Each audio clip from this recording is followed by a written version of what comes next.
teman-teman, bersama saya Maria Maximiliana Laklum. Kita akan membahas teori perdagangan internasional tentang teorema Rybczynski. Jangan lupa like, komen, dan subscribe. Nama saya Maria Maximiliana Laklum, NPM 12170035.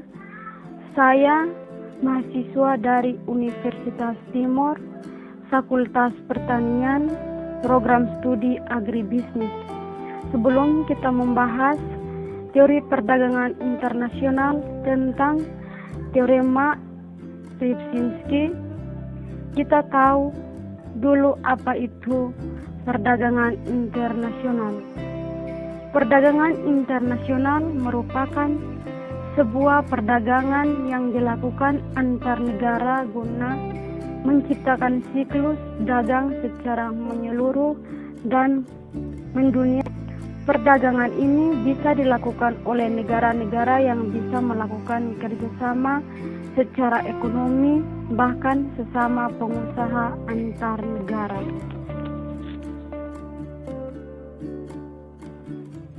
Teorema Rybczynski dikembangkan pada tahun 1955 oleh seorang ekonom Inggris kelahiran Polandia yang bernama Tadeusz Rybczynski 1923 sampai 1998. Menurut teorema ini, pada harga barang yang relatif konstan, peningkatan jumlah suatu faktor atau faktor endomen akan meningkatkan output sektor yang menggunakan faktor tersebut secara intensif dan penurunan absolut output sektor lain.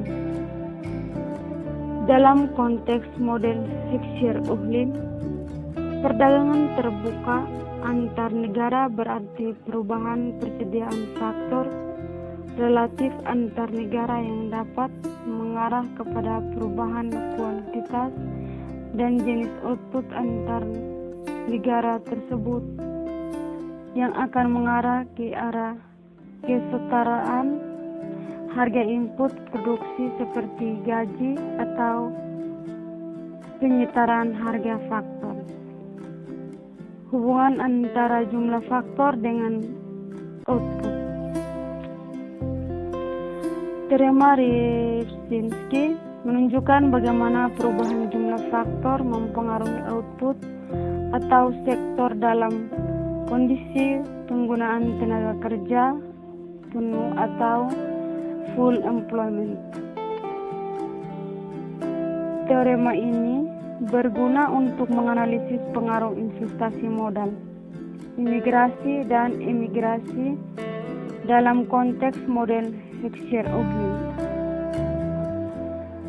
Pertimbangan diagram di bawah yang menggambarkan batasan buruh atau labor constraint dalam warna merah, sedangkan batasan modal atau capital constraint warna biru. Di kurva kemungkinan produksi di bawah produksi terjadi pada titik A.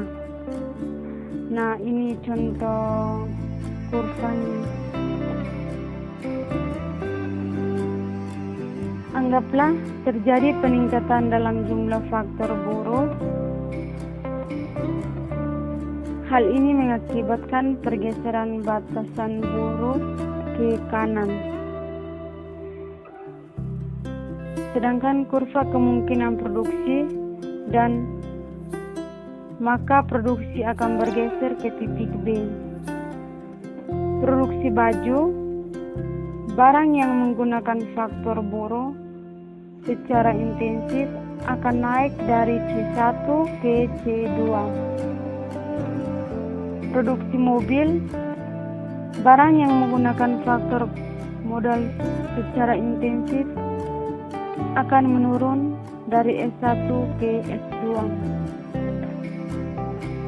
Jadi, jika modal naik, batasan modal akan bergeser keluar sehingga mengakibatkan peningkatan produksi mobil dan penurunan produksi baju.